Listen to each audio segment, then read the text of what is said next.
Welcome back. It's time for the NautZone here from Sports Not, covering the NFL, talking all things professional football. And to do that, you are joined by your two hosts here. That's me, Scott Gulbransen. I'm an editor-writer at sportsnot.com, and Ryan Dyrud, the founder of Los Angeles Football Network, part of the Sports Not family. You can follow him on x.com at Ryan Dyrud NFL, and you could also, Ryan Dyrud LAFB.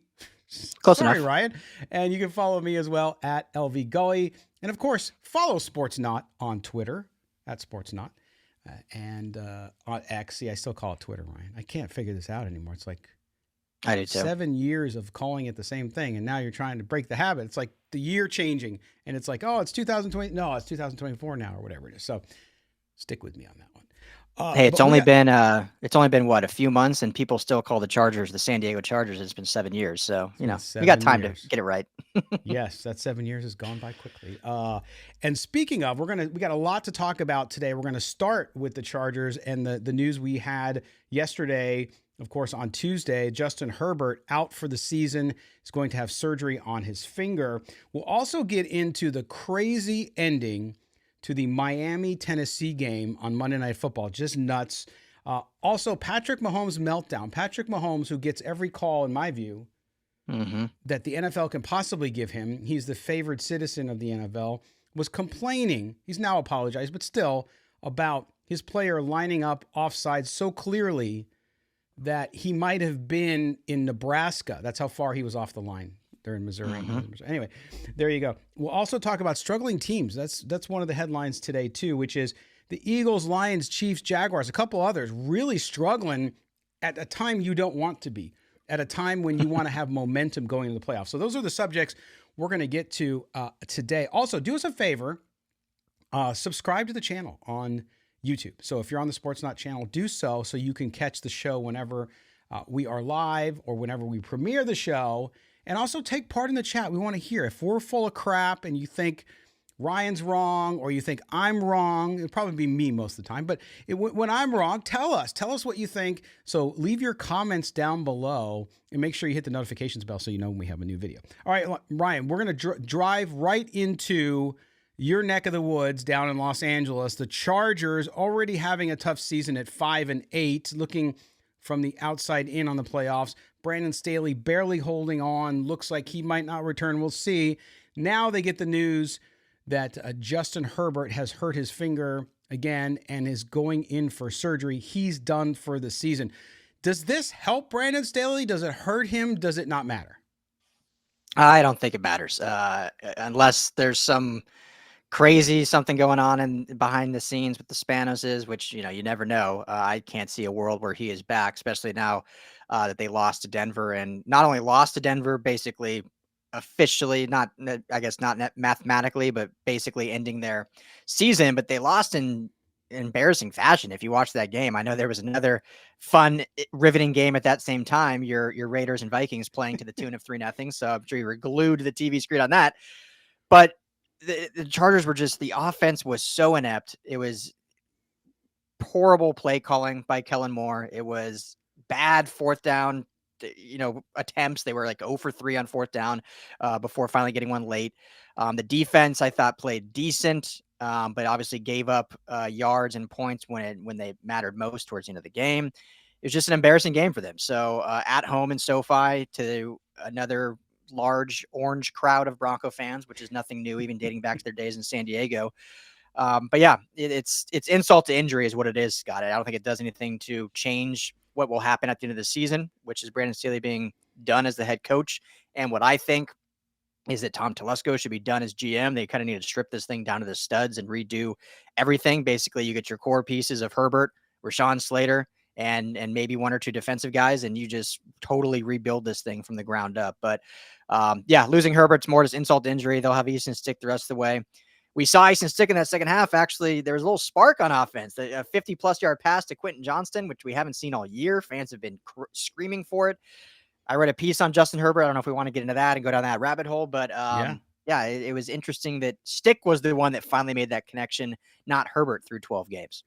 Yeah, interesting. And I know you had a great story up on LA Football Network about Justin Herbert. And I want to talk about him because you look at Herbert, and it's weird because Herbert, one of the young, talented quarterbacks in the league, but he seems to be not polarizing, but there seems to be a split view of Justin Herbert. There's a lot in the national media who have crowned him one of the best young quarterbacks, which there's data to show that. I mean, in 13 games this year, 3,200 yards or somewhere around there, 20 touchdowns, interceptions, 7.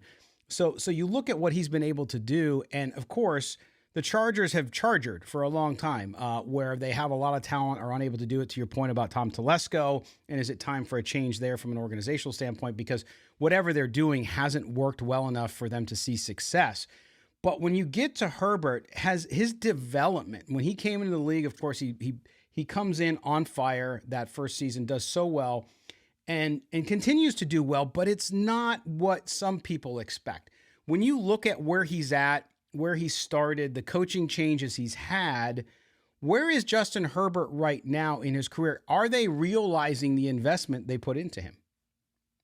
Yeah, it's so hard to truly, I guess, analyze, or maybe it's unfair even, because there's been so much instability with Herbert through his entire playing career dating back to Oregon. You look at all the coaching changes and offensive coordinator changes, even at Oregon, he had one almost every single year. I mean, the guy's had like 9 different coordinators in, 10 years of playing football from college to pros. So in that regard, it is an unfair ask when you look at guys like Pat Mahomes has had the same coach his entire career. When you look at Tom Brady's of the world that had pretty much the same coach. I know McDaniels left, but then came back, but pretty much had the same system his entire career. When you look at some of these great ones, and Herbert's just had that instability. So I think when you look at that side of it, you have to say coaching and the organization has totally stunted his development, and it hasn't put him in a fair shot to truly reach the, that upper echelon of top 3 quarterback, because he obviously has all the tools. Now, there's the other side of it, that some of it I think is on Justin Herbert, that if you say anything bad about him, you get, tarred and feathered by the Charger fan base, which is great. I love their engagement. I love that they protect their quarterback, but I think there is some that, regardless of coaching, there are things that he has not developed on his own. And I can't remember if I talked about it with you last week or on a different show, but a lot of pre-snap stuff, Herbert is still not elite in that regard. He can't, pick up blitzes coming in against cover 0. He still takes his 5-7 step drops when you got to get the ball out quick. He's not really great at recognizing certain, run pass option scenarios. He's had many times when they draw up the home run play, like I mentioned to Quentin Johnston in the second half when Easton Stick hit him. They ran that same play against New England a week prior, and Quentin Johnston was wide open between the safeties, and Herbert took the check down to the running back. So a lot of people will blame the scheme and the offensive coordinator for not unleashing Herbert's powerful arm. But if you watch the tape, a lot of times the play call's there and Herbert either doesn't see it or doesn't want to take it and takes the check down instead. So I think, like with everything in life, Scott, it's kind of 50-50. A lot of coaching has hurt his development, but I think on his own, whether it's confidence, whether it's, because I know that it's not smarts. The guy's one of the smartest guys in football, and has his degree in like biomechanics or something. So it's definitely not smarts, but for whatever reason, when it comes to pre-snap stuff, which is what made Tom Brady so great, and when it comes to trusting his arm to make that home run, he just doesn't have that gunslinger mentality that I think some of the great ones do. He's much more methodical and safer in his reads and throws, and which is why I think he's usually really low in the interception total, which is great. But it's also why that home run ability is lacking, and everyone wants to blame the scheme, the coordinator. But I think some of it does fall on the shoulder of Justin Herbert that doesn't want to make those throws. Yeah, it seems like that strength of his, that kind of cerebral approach, is a strength, but it's also a weakness, right? So sometimes we know when people and when players think too much, they get themselves in trouble because they don't pull the trigger, as you mentioned. And I think that certainly, from what I've seen, my limited views of Justin Herbert, that seems to be the case. And then you mentioned, of course, people they always want to blame scheme, offensive coordinator. When Kellen Moore came over, that was, oh boy, this is going to be great for Justin Herbert. And it hasn't really done anything, right? Well, and I tweeted this out last week, or what do you call them? X'd it out? Just posted it? Is that the new term? I'm still calling them tweets because there's no better name. Yeah, tweet. I know, right?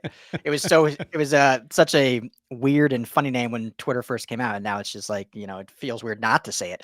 Yes. But I tweeted this last week. And if I'm repeating myself, I apologize, but I don't think I said it here. But when you look at total offense, which there's a lot of factors that go into it, but the Cowboys last year with Kellen Moore as their offensive coordinator were a worse offense than they are this year with Mike McCarthy running the offense. Yep. The Chargers last year with Joe Lombardi, who everyone hated, were a better offense last year than they were this year with Kellen Moore. So that's not to say Kellen Moore is a horrible coordinator or whatnot, but it's just to say that, maybe it's someone Justin Herbert not doing it. Maybe there's other factors, obviously, but it's an interesting point that it hasn't improved under him. Right. And it could be indicative that Kellen Moore is not the whiz kid everybody thought he was, because you're right. Mm-hmm. There's been improvement in Dallas since he left, and now there has been regression in Los Angeles where he went. So look, that's two places, and I don't know how much more you need to see kind of a pattern, but we'll see what happens there. But it's fascinating to watch because going back to the early 2000s with the Chargers, even when they were in San Diego, still you so much expectations coming into the season for the team when you look at the roster on paper, and it just never seems to work out. Now they have the quarterback, they signed him to the long-term massive deal. And so I would imagine when the Chargers do make the coaching change, as I believe they will, they need to go get a coach who's going to help develop their quarterback, because you have to have him at his best if you're going to compete in that division and in the AFC. So will be fascinating. And of course, make sure you tune into and read LA Football Network and Ryan's team over there covering the Chargers and all of Los Angeles. And a shout out, we talked about him last week, Ryan, Sean McVay. I know they lost that game on the kickoff return against the Ravens, but man, I'm telling you, Sean McVay has to be in the Coach of the Year conversation. No one is getting more out of a roster that is thin than Sean McVay. 100%. And this is a good segue and a last point to kind of tie it together, because when you look at the way, obviously the coaches, but when you look at the way the Chargers organization is run from a GM scouting level and the Rams organization run, it's polar opposites. And I think the Chargers need to look across the locker room at what the Rams are doing. And as I mentioned, I think they need to move on from Tom Telesco and get a new GM in there. They need to have this new forward-thinking approach, because for the 9 years he's been there, I don't think he's a bad evaluator of talent. I don't even think he's necessarily a terrible GM, but he does everything by the book to chalk, right? Like never does big trades. Draft picks, if they have 1 through 7, they draft 1 through 7. They don't trade up, they don't trade down, they don't move things around. They're pretty standard in free agency. They've made a couple big splash moves over the past couple of years, but for the most part, it's like, all right, we'll plug some holes here. You look at the Rams, it's like it's like a heartbeat thing, right? They're all over the place, trading picks, signing big names, getting rid of big names, cutting guys loose if it doesn't work out right away. Like Tony Pastores, who runs their books, has got to be working 23 hours a day, making sure they're still in cap space, but it works for them. And Sean McVay has done such an unbelievable job coaching this year, but even on some of the moves they made, and obviously they did a wholesale of some of their big name players this offseason, but going out and signing an Ahkello Witherspoon right before training camp, trading for Kevin Dotson at right guard right before training camp. Their draft picks this year, they absolutely hit out of the park, and Steve Avila and Kobe Turner and Puka Nacua and Kobe Durant, some of these other guys. And so they've taken this different kind of approach. And I think the Chargers need to come into the 21st century in Los Angeles in that kind of glitz and glam in Hollywood and do that, and not just be the kind of boring sibling that they are right now. And I think that's how they can start rebuilding around Herbert. But it's going to have to take that forward-thinking approach and getting a GM that will do that, and then getting a head coach that stands by that as well. Yeah, nicely said. And tell us, guys, what you think down in the comments here on the YouTube channel. If you're watching us in one of the other channels, leave your comment as well. We will respond to you. All right, we're going to get on. We don't go back and talk too much about games that passed other than to mention results. But the Tennessee at Miami game on Monday Night Football, of course, we had the 2 games on Monday Night Football this week. But this game, Ryan, was just absolutely bananas. Of course, the Titans go into Miami, 13.5-point underdogs. They are trailing by 14 points with 4 minutes and 34 seconds left. And then the inexplicable happens, right? Is and they turn the ball over deep in their own zone, which is why they were down so far. And then they just respond. Will Levis, who earlier in the game didn't look good at all, was almost pitched a ball into an interception. He was throwing a pitch to Derrick Henry that was fumbled because it was behind him. He just looked completely terrible. Looked like all that you would expect a rookie to look like in a start. Then he starts putting it together, and he starts using Derrick Henry, and he starts completing passes down the field. Miami's defense seemingly just falls asleep, and the Titans go down, and they end up winning the game after a touchdown pass to DeAndre Hopkins and then a 2-point conversion. And the Dolphins tried to come back. They've done that all season long. But this game, I'm telling you, I was shocked because I thought to myself, first of all, throughout the game, Ryan, Miami, I think you can't lose at home. You cannot lose at home to the Titans as a 13.5-point favorite. And it was close. The game close. Tyreek Hill goes out injured, and we'll talk about that in a second. Yep. But this Dolphins team, it's so hard to gauge. They're so exciting on offense, but the inconsistencies are increasing as the season goes along. The defense, which has propelled itself into one of the better defenses in the NFL, the last 2 or 3 games has started to fall back now. And again, we're going to talk about the team struggling in the last segment here. But I will tell you, this game, I think, highlights a lot about the NFL and about where the Dolphins are. Yeah. 100%. Bless you. Excuse me. I had to sneeze, so I had to put the button. So you saw me on video sneezing. I apologize. Anyway, go ahead, Ryan. Yeah, no, 100%. I mean, first to Will Levis, I think, when you see rookie quarterbacks, right, you have to analyze them in different ways because they're going to make rookie mistakes.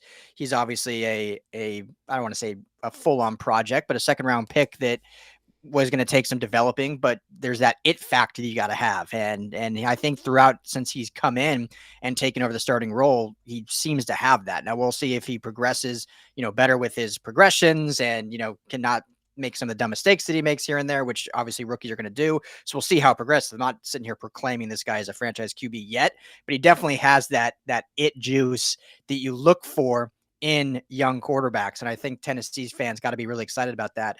And, this is not a good Tennessee offense. I know they have a couple good playmakers. Just mentioned Levis. Obviously, Derrick Henry is still a dynamic running back, and DeAndre Hopkins has done some good things. But this is not necessarily an offense that you are scared about whatsoever. And the fact that you mentioned the turnover, but the fact they were able to put up that many points in the final 4 minutes against what should be a very good defense. Like at this point in the season, there's no more excuses for this Dolphins defense. You have Vic Fangio as a DC, and you have talent at every single position. I mean, they have a loaded defensive roster. So there's no more excuses for this defense. And like you said, if you're a 13.5-point favorite, which does not happen in the NFL very often, I mean, you'd never see double-digit favorites hardly ever in the NFL. And to give that up, I mean, I think it's why I think we talked about it maybe last week, Scott. It's why I'm not ready to crown the Dolphins as a true Super Bowl contender. Obviously, they're a playoff team. I mean, to get to the dance, anyone can do it. But it's why I'm not ready to crown them a true Super Bowl contender yet, just because the inconsistencies, because the defense is not playing like it should be based on the talent, and because the offense, as we saw and we'll get into right now, without Tyreek Hill is very stoppable. I mean, it shows how important Tyreek Hill is to this offense because, Raheem Mostert, phenomenal game, 2 touchdowns. They still have Jalen Waddle. They still have all these other guys, but yet they were only able to put up 27. I don't want to say only 27 points, but it's like they stalled out and could not keep things going throughout the game. So I might be being a little too critical, a little too harsh, but they're the fun team. They're the shiny toy. Everyone wants to praise them, but they're not quite yet at that peak of the mountain where I think they're playing with the big boys yet. Right. And that's why I said earlier in the year, as much as I enjoy watching them, obviously not when they're struggling, but I enjoy watching them. But I've said all season long, I thought this is not that year, right? They need another year or so to kind of put it all together, to get the experience and to really do it. But you look at, to your point about the defense, they gave up 403 yards to the Titans. Yeah. Okay. So it's not like the Titans are some offensive juggernaut when they came in there at 4-8, right? They had a lot to deal with. They have the rookie quarterback who's up and down, as rookies tend to do. And then they go out there and they do that. Will Levis, 320 yards passing to Tua's 208, right? Yeah. The third down conversions for both teams. I mean, the Titans were only 38% on third down, but the Dolphins were 31%. Like, they couldn't move the ball effectively. And that goes to your point, and I know he's got no chance. I just know it won't happen. But that's why I said Tyreek Hill is the MVP because look what happens now. Yep. Yeah, you could say, okay, if you take a quarterback away from a team, then they start to fall back. But it just shows to show you how much he means to that team. And I agree with you 100% with you, because you take him out of that lineup and it sucks the air out of the room. Because as I wrote earlier last month about Tyreek Hill, you have to account for him. Even when there's plays not going his way, you still have to know where he is, because you have to worry about his opportunities and the speed he has once he gets the ball. Even if it's a 10-yard pass, he can go 80, right? You always have to account. So defenses have to plan the game around Tyreek Hill. When he's out of there, it becomes much more simple for defenses.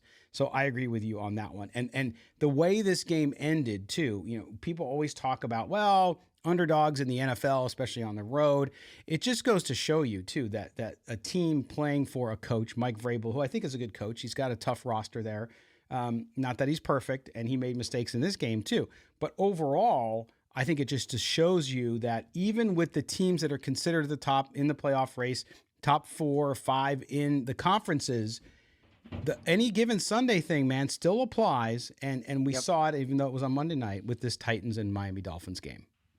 Yeah, I mean, it's what makes the NFL so great. I love college football. I've gotten even more into it this year, and love it. But I think why casual fans probably aren't in it, like if you aren't diehard for your alma mater, or have like a school that you've followed, like I think casual fans don't like it as much, because in the college football game, and this will change a little bit this year coming there with the 12-team playoff, but you lose one game, your season's kind of like over. You lose 2, forget about it, pack it in. NFL, you can be the Denver Broncos at 1-5, and now you're a playoff favorite. And so I think that's what makes this game so beautiful. And Monday night just proved that with Tennessee Titans, who are seemingly a bad football team, good coach and some good pieces, but a bad team at 4-8, can go into Miami and face an AFC favorite, be down 2 scores with 4 minutes left, and go on and win the game. So I think that's why we love this football game. Let me ask you this before we get into the bad teams, Scott, or good teams playing bad. And this will kind of segue into it, I think, anyway. Outside of the Niners, like what team really scares you right now? If you're looking at kind of the playoff picture, like, is there a team outside the Niners where you're like, okay, that's a true kind of powerhouse, or even of the bubble teams that you're like, okay, that's a team actually, if they get to the dance, I'd be a little nervous to play. Well, it's funny you say that, because today on SportsNot, you can read a story that I published about your Denver Broncos. Now, look at that. No one's going to put them up in the top echelon of the NFL. I get that. But they're the hottest team in the NFL, 6 of the last 7, right? If you look at what they've done and how they've come together on defense, how the offense is doing better, and how Russell Wilson has done the entire season, actually, but more recently. So you look at what they've been able to do. I look at it from this perspective, and I agree with you on the 49ers, by the way. When I look at all those teams, because I don't know the Eagles, they've fallen back. They got issues. The defense isn't as good. And then you look at the Cowboys, good win by the Cowboys. Cowboys have a brutal schedule the last 4 weeks. Like, it's a brutal schedule for them. Now, if they get through that and they win, they come out 3-1 or something like that, then I will be a believer. And I'll say, hey, that game against the 49ers and Cowboys in the NFC Championship game, if that's how it goes, is going to be pretty stellar. But I also look at teams that could not just play spoiler, but man, it's like the NCAA tournament. Who's the team that's so hot you don't want to face them in the first or second round, right? And I think the Broncos are that way. I think the Broncos, and you look at their schedule too down the stretch, they have some obviously division games now, but with the Chargers now without Herbert, and they got the Raiders the last game of the season, and the Raiders are not going anywhere. So if I'm looking in the AFC side, they scare me. On the NFC side, I don't see anybody that I'm like, okay, who outside those top 4 teams really is going to do something. And I don't see it over there at all. Yeah. Yeah. I agree with you on the AFC side.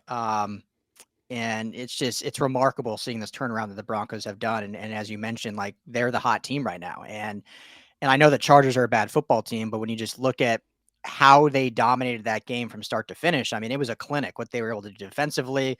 Offensively, they had, they struggled. It wasn't like they were powerhouse, but they were smart with the football. They took what the defense gave them, and they took their shots when they were there. And, outside of Jerry Jeudy had 2 critical drops, this could have been a 31 or 38-7 game. I mean, he had an easy touchdown that he just didn't keep his foot in bounds and whatnot, but that's a different story. So yeah, I think Denver is playing really good. And then they have Detroit this week. If they beat the Detroit Lions, who are another team that is kind of faltering now, Yes. I think the whole league is going to take notice. Like, okay, this team is for real, because not only did they beat the Bills, they've beat the Chiefs, they've beat the Lions now. Like they have a good resume as well. They're not just beating up on bad teams and then finishing out the year against a bad New England team. And as you mentioned, the Chargers and Raiders. I mean, they could go into this thing at 11-6, foreseeably, and win the division potentially and get a home game. So it's remarkable. They can pull into a first place tie. I mean, the Chiefs losing to the Patriots, I don't see it happening, but you never know. Yeah. But they could be at the end of this coming weekend. They could be tied for first in the AFC West. There's no way, no one on earth after the 70-point loss to Miami could have even dreamed that was possible. So it's remarkable. I will say this before we move on to talk about these teams that are struggling. One team that is not struggling, and it's interesting because we were just having the discussion and we even forgot about them, which is the Baltimore Ravens, the top seed in the AFC. And it's really interesting. I had this conversation with, every morning we have editor meetings and we talk about stories for the day. And we were talking about this because it's like, why are the Ravens kind of under the radar? They're the number one seed in the AFC.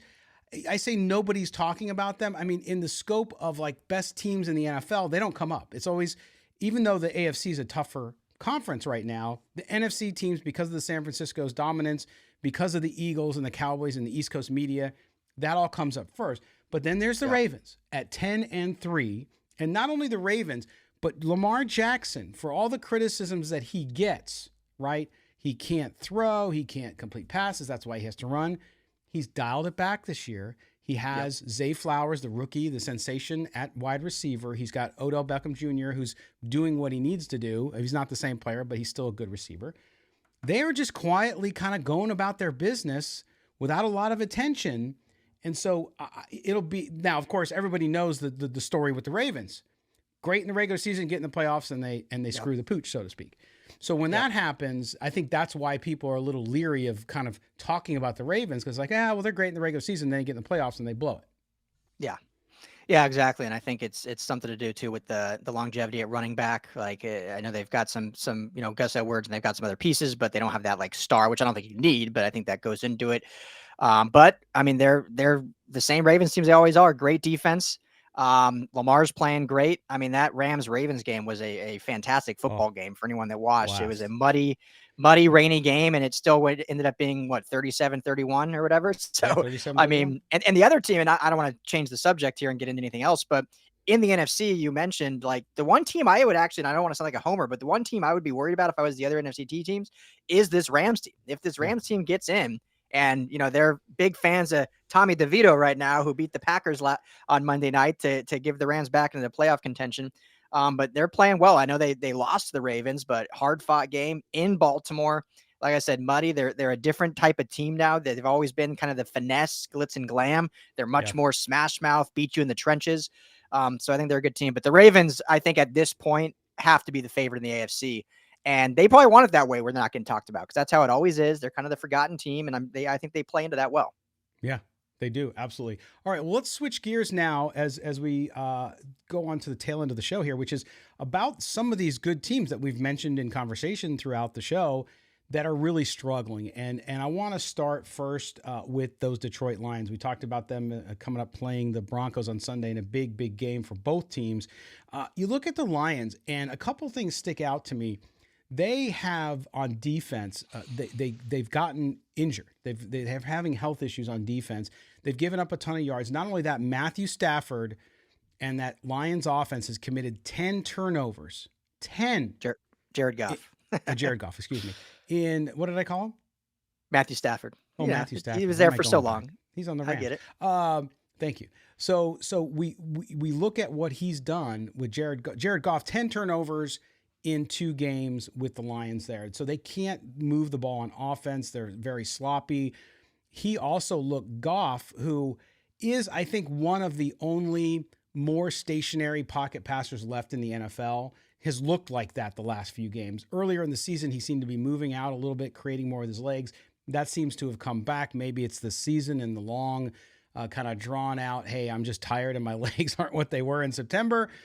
But that Lions team starting as they did and going 8-3 or 8-2, should say, and having the best record they've had through that 10-game stretch since 1962, they are falling back to earth. Even the one win they had against New Orleans, they won by the skin of their teeth. How worried should Lions fans be, Ryan? Well, unfortunately, I think they need to be fairly worried, not missing the playoffs, but basically kind of being a one and done. And I love the Lions story. Like unless you're maybe a Packers or Bears or Vikings fans, like how do you not root for the Lions just based on what their franchise is and the Dan Campbell and the story. So I hope they get it right. Not this week when they play the Broncos, but after that, I hope they get back on track. But why I would be worried, Scott, is this is exactly why the Rams traded Jared Goff. And I love Jared Goff. I think he's a very good quarterback. He is a starter in this league. But when defenses figure out that they can go cover zero, they can dial up the blitz, he is not a good quarterback. I mean, he struggles. Everything I was saying earlier in the show about Justin Herbert, Jared Goff struggles at dissecting defenses at the line of scrimmage. He struggles, calling out different blitz packages when they're coming. And when defenses commit to just dialing up the pressure, they get in Jared Goff's head and they seemingly can, disrupt this Lions offense. So unless Ben Johnson and Dan Campbell can really, kind of help Jared Goff in terms of, okay, we got to do short plays. We got to get the ball out of your hands quick. We can't do this long developing fun plays like we've seen all year with Amon-Ra St. Brown and these guys. We're going to have to kind of go to a Sean Payton style offense, if you will, and 3-step drop, get the ball out of your hands quick, because as long as defense is out the pressure, this Lions offense is going to keep turning the ball over, because unfortunately that's just kind of Jared Goff's MO. Yeah, he reminds me of Derek Carr, who I covered when I was covering the Raiders when he was there. A good quarterback, but they have these glaring weaknesses that you can exploit very easily, and they become limiting, right? Yeah. Every quarterback has weaknesses. I'm not saying that they don't, but that's what separates those guys which are in what I consider like the 10 to 15 range when you're ranking quarterbacks versus the top 10. And I look at the Lions, and I agree with you 100%. I just look at the Lions, and I say, a friend of mine is a big Detroit fan, and I said, imagine if this team, even this year, had a functionally mobile quarterback.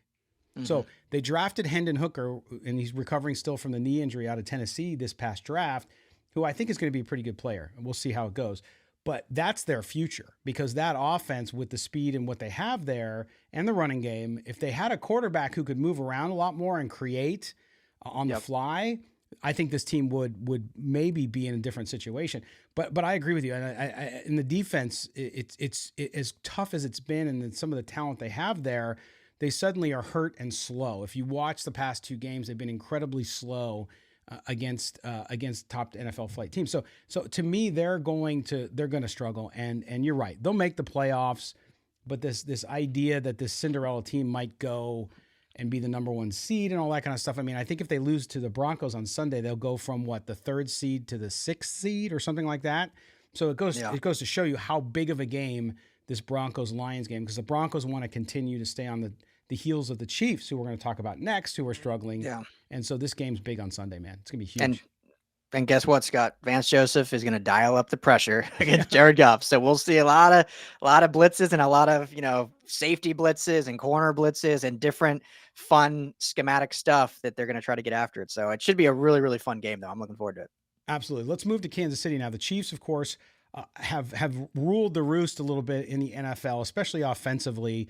And this year they've struggled there at the wide receiver position. Travis Kelce is not what he was even a year ago. You see maybe some falling back there. We don't know if he's nursing anything. We haven't heard any of that. He just doesn't seem to be the same dominant player that he was in previous season.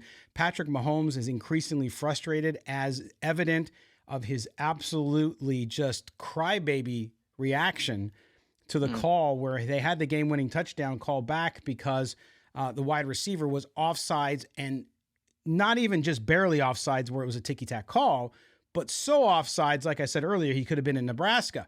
And so you look at this and you can tell that it wasn't so much the penalty as it was that Patrick Mahomes is frustrated because this Chiefs team, as good as they've been on defense, although they've fallen back on defense even the last couple games, they can't get their offense in rhythm. They can't find any semblance of what they used to.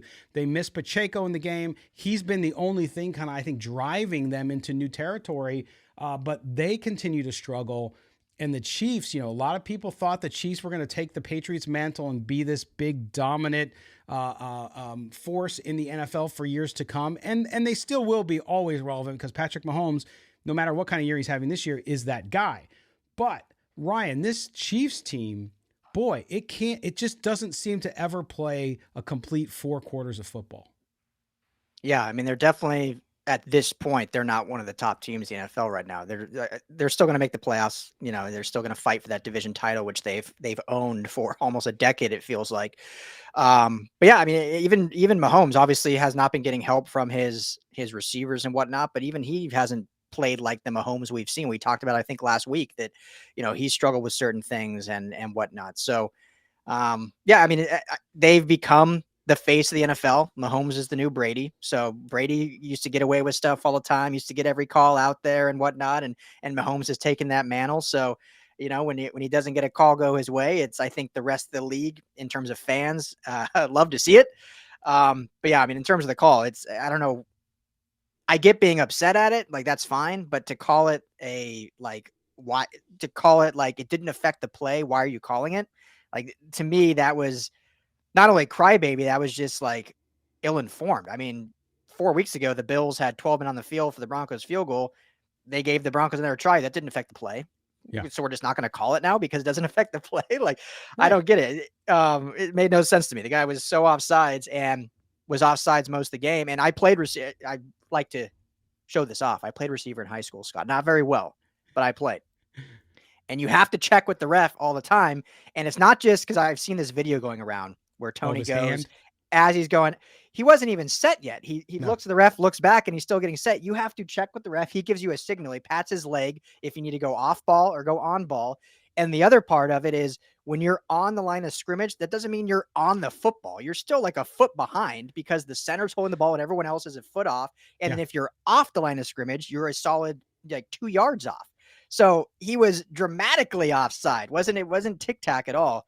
So it was just, another, I guess, feather in the cap of the Pat Mahomes legacy. Yes, and I mean, like you said, yes, the call against Green Bay that was not called, where he said it could have been career altering for Kelsey, which is just I can't understand what he means by that. It's like, come on, be serious here.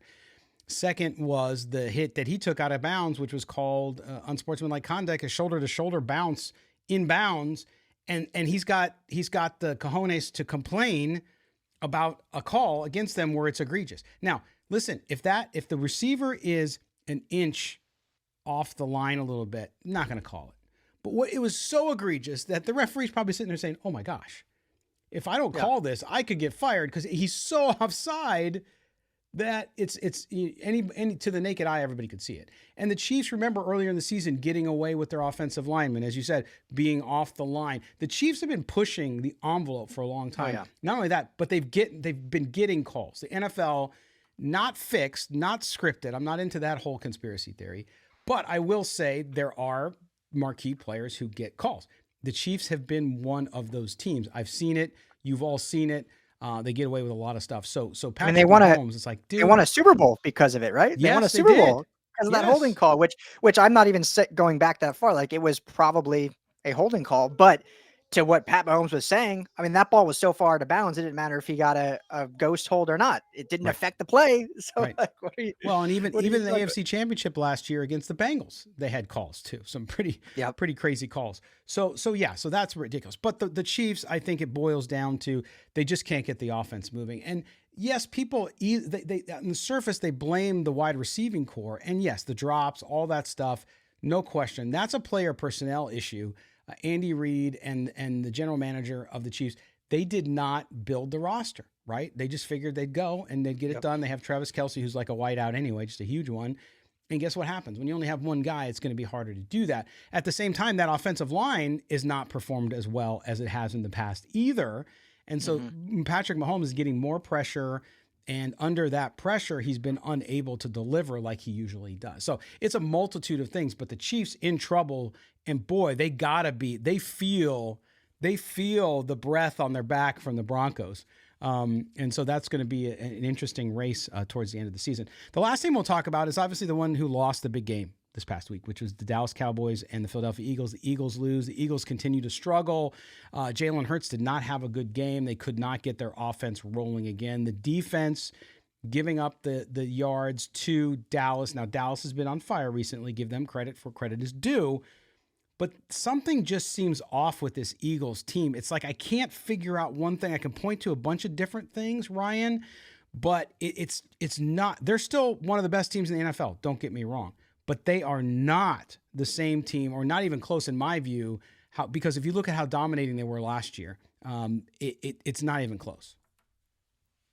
Yeah, I think it's two factors. One, I think they're really feeling the losses of Shane Steichen and Jonathan Gannon, both coordinators. I mean, anytime you lose both coordinators, and we see teams get this all the time, right? Where you lose coordinators and you got to figure it out. But losing both your top coordinators after going to the Super Bowl is a big loss. And I think they on offensive, Brian Johnson, I think was a good replacement coming from the quarterback position, but Sean Desai coming over, had some stints in Chicago. I believe he had a stint in Seattle as well, coming over the new DC. And I think this defense has just regressed mightily. Even we talked about, I think earlier in the year, but I know the chatter during the draft was, wow, this team, just got better on defense. They were able to draft Jalen Carter. They were able to draft, some great guys. They should be a better defense. And they've been much worse on defense. So I think that's number one. I mean, you give up 33 points to the Cowboys. They were just dominated all game. And then offensively, they're just not as explosive as I think they were. They haven't been able to establish the run game really well, which is their defining team. I mean, if the Rams are the glitz and glam of Hollywood, Philly is your gritty, East Coast Philly team. Like, they symbolize that city. Nick Sirianni symbolizes that city, and they just haven't been able to be that kind of, I think, rushing football team that they, you still have the brotherly shove, the tush push that worked great for them. But in terms of, first and second down, they don't run the ball as well they have in years past. And I think Jalen Hurts is just kind of playing inconsistent. Still a great quarterback. Not saying we're not saying he's all of a sudden bad, but he hasn't been playing like he did last year and hasn't been playing with as much poise, I think, as he had. So I think the combination of losing your coordinators, the defense regressing mightily, and the inconsistency from the offense is, they're still a 10-3 team. So, I mean, they're still going to be good, but they're definitely not a team that I'm like, they're the Super Bowl favorite. Right. Yeah. No, and we saw what happened with the 49ers. So that's why the 49ers psychologically obviously have an advantage there too. But interesting just to see those teams struggle, because I've always said, and I know we said here on the show, even though we're only a few weeks old, I said you kind of know who teams are by Thanksgiving, right? And so now we're a couple weeks past that, and some of those teams still are struggling, or they're kind of going in the bad trending area, and that makes you ripe, especially in the playoffs, I think, for an upset. So it's going to be interesting to watch what happens. Now this week, Ryan, just a couple games before we head out of here for the week. Obviously, Thursday night, the Raiders host the Chargers in what could be another soccer score.